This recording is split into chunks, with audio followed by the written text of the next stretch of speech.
Okay guys, so in this video we're going to go through a few things to do with ankle mobility. So essentially this is going to be for someone who potentially has a poor squat or you think has some knee problems, knee pain.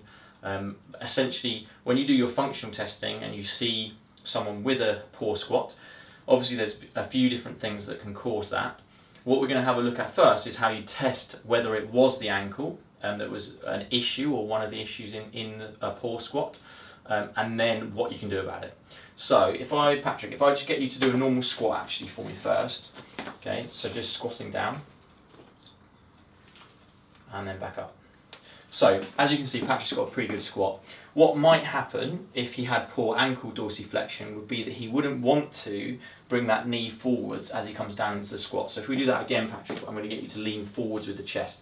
So this is commonly what a lot of people will do and back up when they have poor ankle dorsiflexion. Can be from the hips as well, but often it's ankles because they don't want to get that knee forwards over the toes.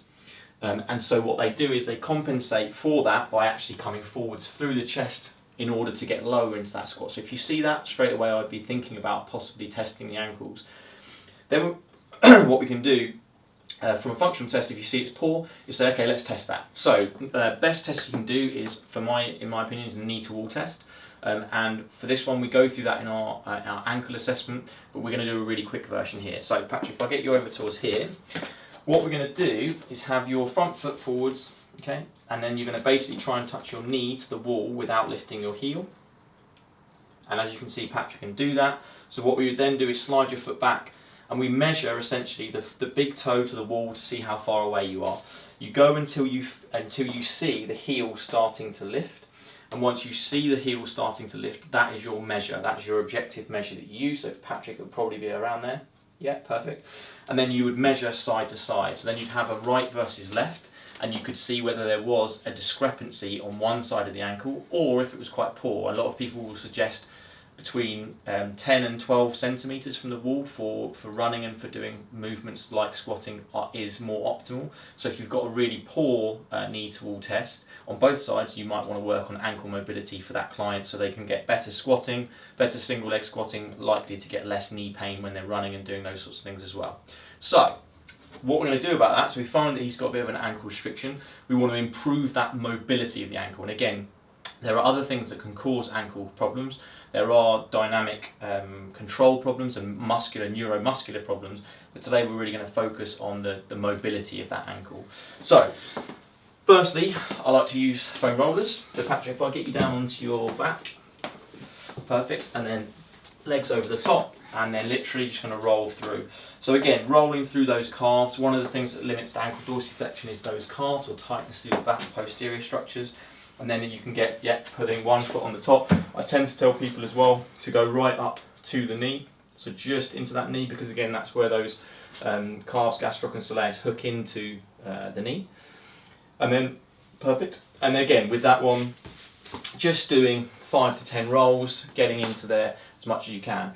The other thing I like to use sometimes is a peanut, which really gets in there. So what I'm going to do is just bring this mat in, Patrick.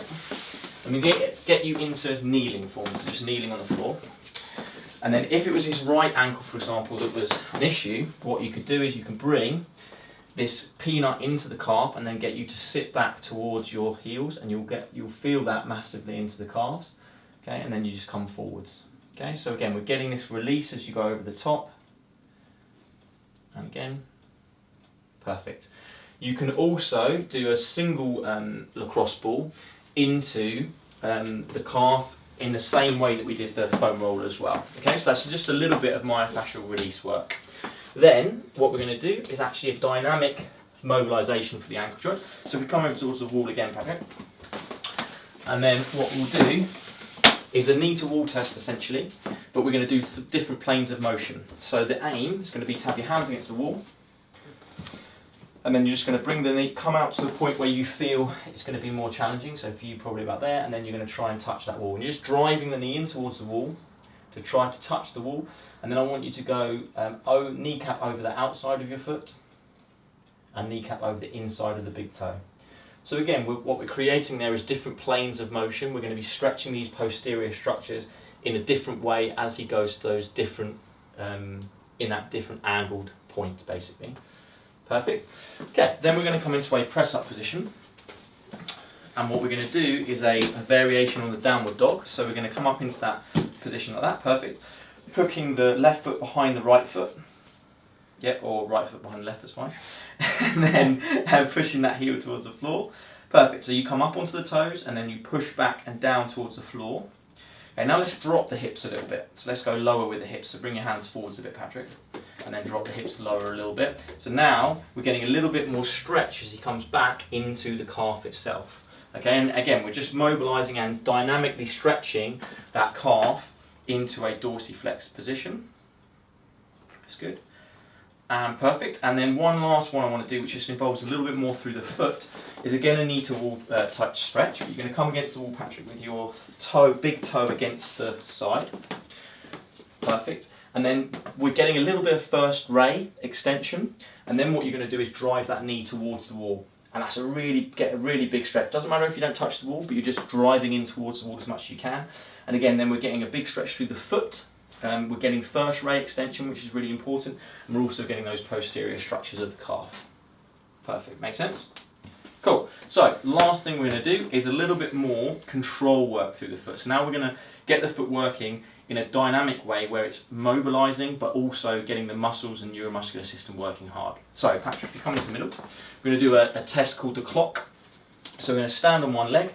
You're going to imagine that you're on a big clock face and you're going to go single leg squat down to each point on that clock. So 12 o'clock, back to the middle, and then over to 1 o'clock, or 3 o'clock. Perfect. And you just go around the clock clockwise. 1, 3, 4, 6, 7, over to 9.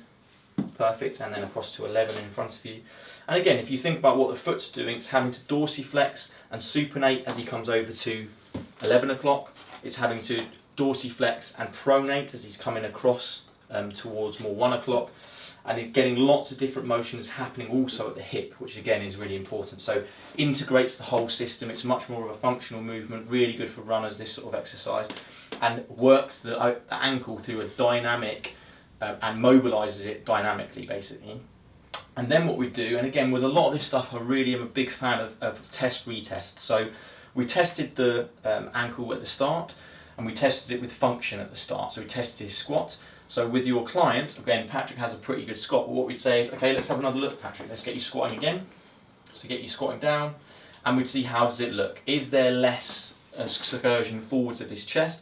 Has it improved his function? Because again, what all of this is about is improving someone's function, improving someone's movement. We can't really load someone and get someone stronger if they've got poor movement patterns. So looking at the movement, then we've taken that into the ankle specifically. We've looked at the ankle, we've looked at how to mobilise that and also dynamically mobilise that, and then we've retested to see has that improved that functional movement. Now, if it was the ankle that was the problem, it will have improved that. Again, it might take longer than obviously what we've done here, but it's going to take a few sessions once you've done a few sessions and really improved that motion. And again, you can retest the knee to wall and see whether that's improving. And what you will find is an improvement of that will improve the way they squat, if it's the ankle that's the problem. If it's not improving the squat, then you have to think, okay, what else could it be? Could it be the hip? Could it be thoracic spine? Could it be a lack of motor control? But this video is all about how to improve ankle mobility for someone's functional movements, a quick version of what I would do with someone. There are other things obviously you can use, but this is a great little circuit. Use this with clients and you're going to get good results in terms of making them squat better.